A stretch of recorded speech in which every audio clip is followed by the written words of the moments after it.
A continuación vamos a escuchar al compañero Pablo Garcilaso con la entrevista que le hizo a Laura Sacchetti de la salud en la Revolución de Mayo. Laura Sacchetti es profesora de historia, investigadora especializada en salud e historia del arte. Los escuchamos muy atentamente.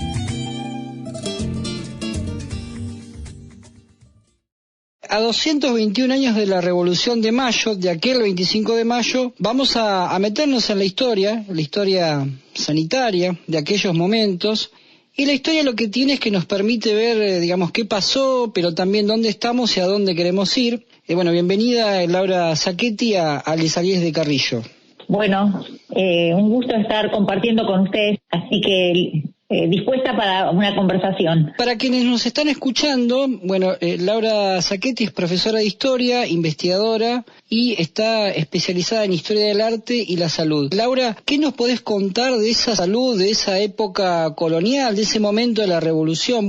¿Qué había en términos de salud en ese momento? Bueno, la revolución es un hecho fundamentalmente político y la salud de entrada no estaba en la agenda de los cabildantes del 25 de mayo. Sin embargo, la situación que había quedado desde la colonia era muy seria, muy crítica, y lo seguiría siendo, ¿no? Porque después del 25 de mayo se va a suceder una larga década de guerras por la independencia, así que todos los temas de salud se venía ya de una situación muy mala y hubo que prestarle atención a un tema que de entrada no concitaba las preocupaciones de los patriotas, pero tuvieron que tomar decisiones al respecto, ¿no? Y en ese momento, ¿con qué enfermedades nos podríamos encontrar?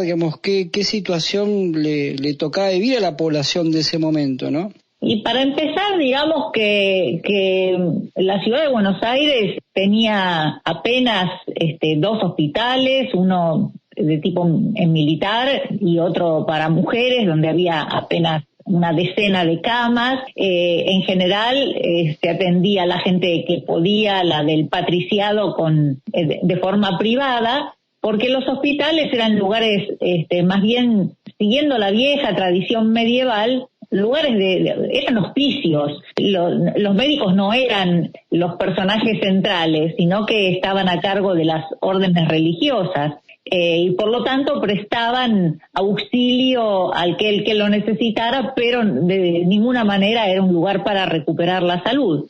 Así que la salud, ya te digo, quedaba expuesta para quien pudiera pagarse un médico particular, y las enfermedades eran muchas. A ver, pensemos simplemente en la provisión de agua. El agua que venía del Río de la Plata, en muchas zonas llegaba contaminada porque se tiraban los desechos al río, porque no había un sistema cloacal desarrollado. Así que todas las enfermedades que se les ocurran relacionadas con el agua, ¿no? Gastroenteritis, hasta cólera podía llegar a haber, fiebre tifoidea, ni que hablar de los parásitos, que en los niños sobre todo eran pobrecitos, eran víctimas de todo tipo de parásitos. De esto hay testimonios interesantes de la mujer de Mariano Moreno, sí. Sin saber que él muere cuando está embarcado, le sigue escribiendo cartas, y ahí le cuenta que por causa de los parásitos su hijo tiene muy mala conducta y lo castigan físicamente en la escuela. Entonces ella va a hablar y sabes que logra una cosa muy importante, logra eliminar de las escuelas públicas el castigo físico a los niños. Y si lo relacionás esto con que eran inquietos porque tenían parásitos, pobrecitos, no quiero ni saberlo. Otra cosa que era interesante, que desde las invasiones inglesas, los ingleses habían venido con algunos perros, y quedaron como perros cimarrones sueltos por la ciudad, por los suburbios. Estos perros contrajeron rabia y la rabia se convirtió también en algo muy amenazante, sobre todo también para la gente que estaba en la calle, vendedores ambulantes, hacer que aquella vida tan idílica del farolero, de la vendedora de pastelitos, estaban amenazados por todo este tipo, ¿no? Por estos perros cimarrones, y vos sabés que para la medicina de la época, sin vacunas y sin nada, te exponía a eso una muerte horrorosa, ¿no? En cuanto a las instituciones, ¿no? En ese momento de salud, es el momento del protomedicato, ¿verdad? Sí, España, entre sus instituciones coloniales, nos había trasladado el protomedicato, que era una institución que existía. En España, protomédico era el médico del rey, y acá el protomédico va a tener a su cargo cierto estilo de policía médica, porque tiene que controlar quiénes ejercen la medicina. Ya estarán adivinando que estas funciones no las cumplía, porque todo tipo de curanderos, de yerberos, eran los que practicaban la medicina, ¿no? Había muy pocos médicos recibidos en las universidades europeas, que acá no las había. También tenían que inspeccionar los mercados, la limpieza. Podía mandar representantes suyos, protomédicos, al interior, como de hecho lo hizo cuando hubo noticias de la revolución de Túpac Amaru, ¿no? En el Perú.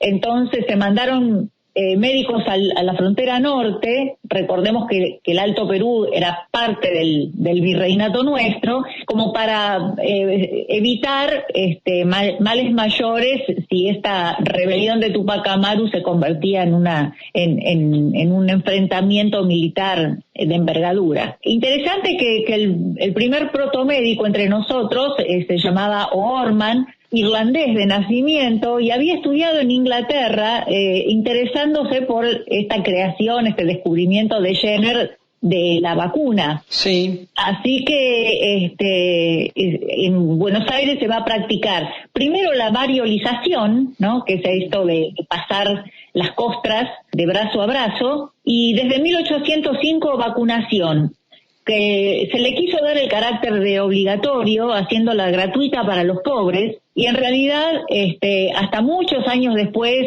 la vacunación no llegó a cumplir con este objetivo de ser universal, porque no había personal tampoco para llevar a cabo las campañas, se les escapaba a toda la población que no estuviera concentrada, o sea, y los indígenas, bueno, recién en la época de Rosas van a acceder los que eran indios amigos a la vacuna. Pero digamos que en esto la mirada de O'Gorman fue una mirada bien moderna. Y otra cosa interesante que hizo fue en 1801, creó la Escuela de Medicina, que lo podríamos considerar como el antecedente más antiguo de una facultad de medicina. Inscribieron por primera vez 15 personas que tuvieron su debut, digamos, como practicantes en las invasiones inglesas. Fíjate que la currícula de esa escuela de medicina incluía lo que yo denomino estrictamente medicina militar. Se les enseñaban vendajes, heridas, huesos, operaciones, porque muchas veces las operaciones, que eran nada menos que mutilaciones, amputaciones, se hacían en el propio campo de batalla, ¿no? Todavía en la iglesia de San Telmo está la mesa de operaciones, una enorme mesa de mármol que se usó durante las invasiones inglesas para esto, para amputaciones de los soldados. Para quienes nos están escuchando, estamos hablando con Laura Sacchetti, profesora de Historia, investigadora especializada en Historia del Arte y la Salud. Laura, lo último, pasaste y comentaste la vacunación. Estamos hablando de la epidemia de viruela, ¿sí? Digo, ¿cómo vivió, digamos, la población todo esto, no? Porque obviamente nos trae a este momento, ¿no? El tema de la vacuna, de que sí, que no, que motivos para no vacunarse, que siempre hay, ¿no? Y esas resistencias vamos a encontrar también en la historia. Vos sabés que como la vacuna era extraída de un fluido de determinada vaca, del cowpox, decían en un nivel que hoy nos provoca risa, pero también nos debería provocar risa las resistencias que hay actualmente a las vacunas, ¿no? Se decía que inyectarse ese suero vacuno te iba a llevar a tener mutaciones y que posiblemente te crecieran o cuernos, o las ubres como las vacas, o que los niños iban a dejar de hablar y iban a mugir nada más, defensas totalmente irracionales, además prejuicios en la primera etapa de variolización, en donde el contacto es de brazo a brazo. Los primeros que trajeron la variolización al Río de la Plata fueron población negra. Entonces, al patriciado de Buenos Aires esto le daba, no sé, cierta cosquilla tener que obtener la variolización a partir de estas personas, ¿no? O sea, un prejuicio cargado de racismo por esa época. Por eso te digo que durante décadas siguió la dificultad, y ¿sabés qué? También la dificultad porque la vacuna contra la viruela no alcanzaba una sola dosis, necesitaba revacunación, y la gente no estaba dispuesta a someterse una y otra vez por ahí a recorrer grandes distancias que no eran para nada cómodas. Solamente pensar en el territorio de la provincia de Buenos Aires era enorme como para andar controlando todo esto. Por eso digo que durante todo el siglo XIX las campañas de vacunación nunca llegaron a cubrir el total de la población. Laura, muchísimas gracias por poder meternos en este momento tan fundante, ¿no?, de la historia argentina, y obviamente, ¿no?, de relacionarlo con la salud pública. Así que agradecemos muchísimo. Bueno, yo creo que la historia lo que nos muestra es que hay más continuidades que rupturas con el pasado, y que es interesante hacer un poco la genealogía de todo esto para ver de dónde venimos. Qué hermosa entrevista que escuchamos, la entrevista que realizó Pablo, el compañero Pablo, a la compañera Laura Sacchetti, la cual nos trajo a reflexionar sobre este día patrio y reflexionar sobre la salud y cómo seguir en estos tiempos, especialmente de pandemia. Sí, la verdad que Vilma, coincido con vos, ha sido muy grato escuchar a la compañera Sacchetti con estas reflexiones. Y bueno, en este día tan especial, nuestro día patrio, el 25 de mayo, tan profundo para nosotros, en este sentir, ¿no?, de la Revolución de Mayo, y también obviamente para disfrutar todos los platos ricos de la época, arrancar con un chocolate con churros en el desayuno, seguir obviamente con el locro y terminar con unos pastelitos. Todo light, todo divino, pero bueno, es un día para sumamente disfrutarlo, y sobre todo escuchando Les Salieris de Carrillo, una brisa saludable en Viento del Sur. Es cierto, es para comer cosas muy ricas. Y aprovecho y cuento un chiste que mandó hace un ratito Rudy. Me veo gordo, pero ya tomé la decisión. El lunes empiezo a autopercibirme delgado. Pero ya que hoy es el Día de la Patria, no voy a decir que son palabras robadas, pero sí palabras prestadas, hoy y todos los días. Recordemos, la patria es el otro. No tengo que decir quién lo dijo. Y ahora vamos a los grandes agradecimientos. Ustedes habrán visto nuestros flyers con caricaturas. Las caricaturas los hace otro gran humorista y dibujante, Luis Scinca. Y cuando quieran una caricatura, www.caricaturasenfiestas.com. Y ahí lo tienen a Luis. Y seguimos con los agradecimientos. La música que escuchan, Les Salieris de Carrillo, compuesta especialmente para nuestro programa por Son del Sur.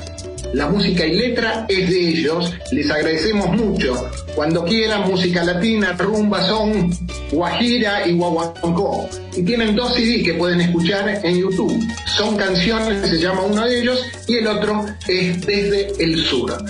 Y también vamos a seguir agradeciendo a nuestro equipo, porque no somos nosotros tres solos, sino que también está Alfredo Mocoroa, Ana Vera Mate Pérez, Alfonsina Fernández, Mónica Melman, Bruno Narváez, Pablo Garcilaso y Alejandro Basilev. También, sin lugar a dudas, agradecer al Instituto Patria este espacio que nos da para que no solamente podamos estar nosotros presentándonos aquí y compartiendo este momento, sino también brindando toda la tarea y la labor tan hermosa que hace nuestro equipo de producción y todos nuestros compañeros que trabajan para que este programa tenga contenido y los oyentes puedan llevar en sus oídos todo esa labor, esos informes que son tan maravillosos. Muchas gracias. Y ahora sí, entonces nos despedimos, como decías vos, Juana, de nuestras principales oyentes, todos los que están del otro lado escuchándonos. Muchísimas gracias y hasta la semana próxima. La salud.